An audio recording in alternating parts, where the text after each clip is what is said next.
మన గురువు గారికి గురువు విరజానందుల వారు. ఇలాంటి గురువులు కోట్ల మంది గురువులకు పరమాత్ముడు గురువు. పరమాత్ముడే కనుక వేదాన్ని రచించకపోతే ఈ గురువులు మనకు అందించేవాళ్ళు కాదు. పరమాత్ముడు ఆది గురువు. అలాగే సృష్టి ఆరంభమై 197,29,49,120 సంవత్సరాల్లో ఉన్నాం మనం సృష్టి ఆరంభమై. ఇప్పటి వరకు వేదంలో ఒక అక్షరం తీయలేదు, కానీ ఒక దాన్ని చేర్చడానికి వీలు లేకుండా లిపిబద్ధం చేయబడింది. దాన్ని ఇంతవరకు ఎవరు కూడా దాన్ని సాహసం చేయలేదు. అలాగే ఈరోజు గురు పౌర్ణమి అని చెప్పుకుంటూ, గురువు అంటే ఎవరు, గురువు ఏం చేస్తారు, గురువు ఎక్కడుంటారు, గురువుకు మనకు గల సంబంధం ఏంటి, ఇది తెలుసుకుంటే మనం చాలా ఆత్మ ఉన్నతి పొందగలుగుతాం. గురువు అనే పదానికి గుర్తు తెలిపేటువంటి వాడు, జ్ఞానాన్ని ఇచ్చేటువంటి వాడు, అజ్ఞానాన్ని దూరం చేసేటువంటి వాడు. గు అంటే చీకటి, అంధకారం. రు అంటే తీసేసేటువంటి వాడు. అజ్ఞానం అనే అంధకారం అనేటువంటి దాన్ని తొలగించి జ్ఞానాన్ని దీపంగా పెట్టి వెలుతురు వైపు ప్రయాణం చేయించేవాడు గురువు. ఎప్పుడైతే తల్లి గర్భంలో, ప్రతి వాడికి తల్లి ఆది గురువే. తల్లి గర్భంలో నాభితాడుకు తల్లి యొక్క పేగుకు అటాచ్మెంట్ పెట్టి భగవంతుడు రోజు భిక్ష వేసేవాడు భగవంతుడే. అక్కడ తల్లి తినే మొదటి 3 ముద్దలు భిక్షగా వేయబడతాయి. ఉపనయనం చేసుకున్నప్పుడు ఎవరైతే ఉపనయనం చేసుకుంటారో గురువుకు ప్రదక్షిణం చేస్తారు. ఆ రోజు గురువు చెప్పినటువంటి మంత్రాన్ని స్వీకరిస్తారు. గురుమంత్రాన్ని హృదయంలో స్థాపన చేసుకుంటారు. దాన్ని గురుమంత్రంగా బోధిస్తారు. గురువు అనే ఒక ఆచార్యుని వద్దకు వెళ్ళి, గురుమంత్రం అంటే మామూలుగా వేరు వేరే పదాలు చెప్తారు, కానీ వేదంలో చెప్పబడేటువంటి గాయత్రి మంత్రమే గురుమంత్రంగా మనకు వేదంలో చెప్పబడదు. బుద్ధిని వికసింపచేసే మంత్రం వేద మంత్రం. గురువు ద్వారా చదువుకున్నటువంటి శ్రీకృష్ణ భగవానుడు సాందీపుని ఆశ్రమంలో మరి తన వయసు వచ్చే వరకు 10 ఏళ్ల పైన వేదం నేర్చుకున్నాడు, వ్యాకరణం నేర్చుకున్నాడు. మంచి పండితుడిగా, మహాజ్ఞానిగా, ఋషిగా, మరి అలాంటి పేర్లు ఆయనకు కృష్ణ భగవానునిగా పేర్లు వచ్చాయి. భగ అనే శబ్దము ఐశ్వర్యానికి సంకేతం. అది జ్ఞానము, సంపద, ఆరోగ్యం ఇవన్నీ కూడా భగ శబ్దానికి వస్తాయి. భగయేవ భగవాన్ అస్తుదేవ వేదమంత్రం చెబుతుంది. భగ అంటే జ్ఞానాన్ని సంపాదించండి, ధనాన్ని సంపాదించండి. అలాగే ఏ గురువు దగ్గరైతే విద్య నేర్చుకున్నారో, ఏ గురువు దగ్గరైతే శుశ్రూష చేశారో, ఏ గురువు దగ్గరైతే వేద భిక్షను తీసుకున్నారో, ప్రాణభిక్ష, జ్ఞానభిక్షను తీసుకున్నారో, మళ్ళీ దాన్ని పంచితే గురువు యొక్క రుణం తీరుతుందని మన వాళ్ళు చెప్తున్నారు. అలాగే ఆషాఢ పౌర్ణమి రోజు ఒక మంత్రం కానీ, లేదా ఒక పదం కానీ, ఒక ఓంకార జపం కానీ చేస్తామని ప్రతీక తీసుకొని జీవితాన్ని ముందుకు తీసుకెళ్లేవారు ఒకప్పుడు. ఆషాఢ పౌర్ణమి నుంచి కార్తీక పౌర్ణమి వరకు చాతుర్మాసాలు అంటారు. ఈ 4 చాతుర్మాసాలని వేదపాఠం చేస్తానని, అగ్నిహోత్రం చేస్తానని, అలాగే పెద్దలకు శుశ్రూష చేస్తానని, గురువులకు ఏదైనా తెచ్చిపెట్టి వాళ్ళ రుణం తీర్చాలని ఈ గురు పౌర్ణమి నాడు గురువు దగ్గరికి వెళ్ళి గురువుకు నమస్కారం చేసి పండు కానీ, ఫలం కానీ, వస్తువులు కానీ, వస్త్రాలు కానీ ఇచ్చే ఆచారం ఉండేది ఒకప్పుడు. గురు పౌర్ణమిగా చెప్పుకునేవాళ్ళు. అలాగే గురువు చేసేటువంటి ఆ వేదభిక్ష, జ్ఞానభిక్ష ఇంకెవరు చేయలేరు. గురుముహత చదువుకునే చదువు వేరు, పుస్తకాలు పఠించి చదువుకునే చదువు వేరు. అలాగే గురువు అంటే ఒక పెద్ద విశేషమైన వ్యక్తి. తల్లి, తండ్రి, గురువు ఈ 3 రుణాలు తీర్చలేవని మాతృమాన్, పితృమాన్, ఆచార్యమాన్ పురుష వేద అంటుంది శతపథ బ్రాహ్మణం. మనం వేదం చదువుకుంటే, ఋషుల దగ్గరికి వెళితే, ఆశ్రమాలకు వెళితే, గురుకులాలకు వెళితే గురువు యొక్క ప్రాధాన్యత తెలుస్తుంది. గురువు యొక్క గర్భంలో ఉంటారు ఆ 12 సంవత్సరాలు. దాన్నే పుష్కర కాలం అంటారు.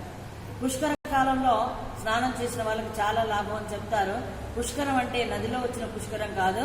12 సంవత్సరాలు గురువుగారి గర్భంలో ఉండి, గురువుగారి ఆశ్రమంలో ఉండి, గురుకులంలో ఉండి విద్యలో స్నానం అనటమే పుష్కర స్నానం.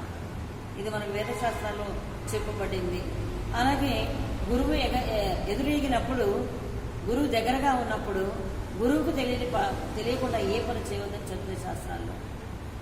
అలాగే గురువు ఏది చెప్తే అది పాటించడానికి వాళ్ళు మంచి నిర్ణయం తీసుకోవాలి శిష్యులు. ఒకవేళ తీసుకోకపోతే పరమానంద శిష్యులు అని ఒక చెడ్డ పేరు వస్తుంది, సరిగా మనం ప్రవర్తించకపోతే. అలాగే కృష్ణుడు సాందీపని గురుకులంలో చదువుకున్నాడు, రాముడు ప్రాచీన ఆశ్రమంలో చదువుకున్నాడు. అలాగే మనకు విద్య నేర్పే భారతంలో ద్రోణాచార్యుడు కూడా ఒక గురువే, తర్వాత వ్యాసుడు కూడా ఒక గురువే, తర్వాత ఇలాంటి వాళ్ళు విద్యను నేర్పినటువంటి వాళ్ళందరూ కూడా గురువులే. ఒకసారి విద్య గురువు దగ్గర నేర్చుకున్నామంటే అతని రుణం మనము తీర్చలేము, తీర్చడానికి అవకాశము లేదు. అందుకే తల్లి రుణము, తండ్రి రుణం, గురువు రుణం 3 మన బాధ్యతగా ఉంచుకునే భుజం మీద మనకు గాయత్రిని పెట్టినారు ఉపనయనం చేసి. దగ్గరగా నయనం అంటే ఉండడం, గురువుకు దగ్గరగా ఉండి జ్ఞానాన్ని తీసుకున్న వాళ్ళ జీవితాలు వెలుగుతాయి, వెలుగుతో నింపబడతాయి. ఒక దీపం వెలిగితే 1000 దీపాలను వెలిగించుంటారు. ఒక వ్యక్తి వేదం చదువుకుంటే 1000 మందికి వేదాన్ని దానం చేయొచ్చు. అది విద్య నామన రస్య రూపమధికం ప్రచ్ఛన్న గుప్తం ధనం విద్య భోగకరి యశస్సుఖకరి విద్య గురుణాం గురు విద్య బంధు విదేశ గమనే విద్యా విహీనం పశు. చాలా అందంగా ఉండవచ్చు, ఒక పదవి ఉండవచ్చు, ప్రధానమంత్రి కావచ్చు, మరి కోటీశ్వరుడు కావచ్చు, కానీ విద్య లేకపోతే విత్త పశువు అని చెప్పబడుతుంది భర్తని శ్లోకం. విద్య ఉన్నవాడు ఏ ఊరికి వెళ్ళినా దానితో రాణించబడతాడు, గౌరవించబడతాడు, పూజించబడతాడు. అలాగే గురువు దగ్గర సెలవు తీసుకున్నటువంటి ఋషి దయానందుడు కంఠంలో ఆఖరి ప్రాణం ఉన్నంత వరకు వేద ప్రచారం చేశాడు. కొన్ని లక్షల మందిని వైదికులుగా చేసినాడు. కొన్ని వేల సత్సంగాలు, లక్షల సత్సంగాలు చేశాడు. వందల కొద్ది ఆర్య సమాజాలను స్థాపించినాడు. ఈరోజు ఆర్య సమాజాన్ని స్థాపన కాకపోతే స్త్రీలు వేదం చదివే వాళ్ళు గారు, అగ్నిహోత్రం చేసేవాళ్ళు గారు, అగ్నిహోత్రాన్ని నిర్వహించేవాళ్ళు గారు, ఇతరులకు చెప్పేవాళ్ళు కూడా కాదు. అలాగే ఆ కాలంలో భారతీదేవి శంకరాచార్యుడితో శాస్త్రార్థం చేసింది అంటే వేదం చదువుకోవడం వల్లనే. అలాగే మైత్రేయి సంవాదం చేసింది భర్తతో, యాజ్ఞవల్కుడితో సంవాదం చేసింది. అలా స్త్రీలు వేదాలు చదువుకొని వేద మార్గంలో నడిచి ఈ దేశానికి, ఈ ధర్మానికి, ఈ యొక్క ఋషులకు రుణం తీర్చుకునే విధంగా శిష్యులు ఉండాలని ఈరోజు పౌర్ణమి మనకు ఒక పాఠం చెప్తుంది. ఈ పౌర్ణమి ప్రతి సంవత్సరం వస్తూ ఉంటుంది. ఒక సంవత్సరం అయిపోయింది అంటే మనం లెక్క వేసుకోవాలి, మనం ఎంత జ్ఞానాన్ని సంపాదించాం, ఎంత భగవంతుని దగ్గరగా ఉన్నాం.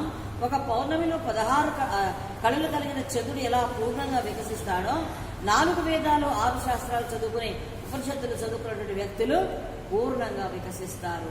వాళ్ళు ఏదైనా చెప్పగలుగుతారు, ఏదైనా చేయగలుగుతారు. వాళ్ళ నోటికి పవర్, వాళ్ళ చేతికి పవర్, వాళ్ళు నడిస్తే వాళ్ళ కాళ్ళకి కూడా పవర్. అందుకే అలాంటి వాళ్ళకు పాదాభివందనం చేయాలి, నమస్కారం చేయాలి, వాళ్ళకి తినడానికి ఇవ్వాలి, వాళ్ళను గౌరవ సన్మానాలతో ఉంచాలని ఈ పౌర్ణమి రోజు మనం పౌర్ణమి విశేషాన్ని తెలుసుకున్నాం.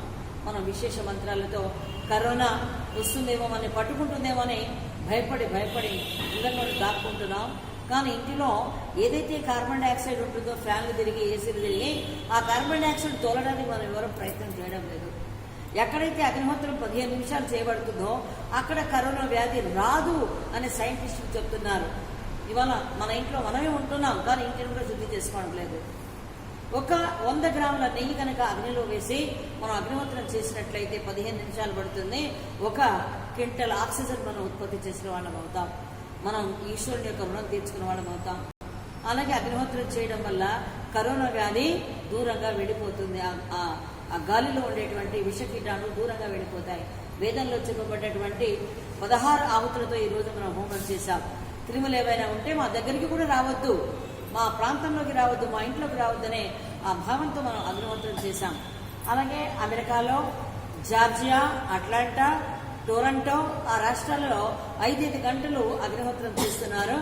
మరి 90 కిలోమీటర్లు, 95 కిలోమీటర్లు కరోనా వ్యాధి గాలిలో లేకుండా అది పోయిందని సైంటిస్టులు చెప్తున్నారు. మనకైనా మన భారతీయులకు ఏమీ పట్టడం లేదు.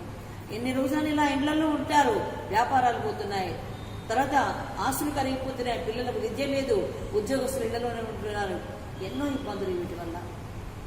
కరోనాకు మనం భయపడాల్సిన అవసరం లేదు.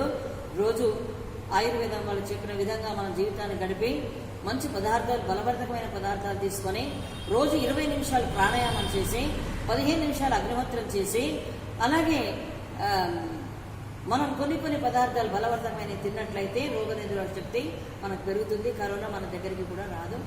అలాగే ఈరోజు మనము కృష్ణుని యొక్క భగవద్గీత 16-18 అధ్యాయాలు చదివితే చాలా పుణ్యం వస్తుంది. వాట్సాప్లో పెడుతున్నారు. మరి మనకు భగవద్గీత వచ్చి 5120 సంవత్సరాలే. వేదం వచ్చి మనకు 197 కోట్ల సంవత్సరాలైంది. వేదంలో మనకు ఎలాంటి విద్య కావాలని అందులోనే తీసుకోవచ్చు. అలాగే మనకు ఋషి దయానందుని కృప వల్ల 4 వేదాలు తెలుగులోకి వచ్చాయి, వ్యాఖ్యానంతో వచ్చింది.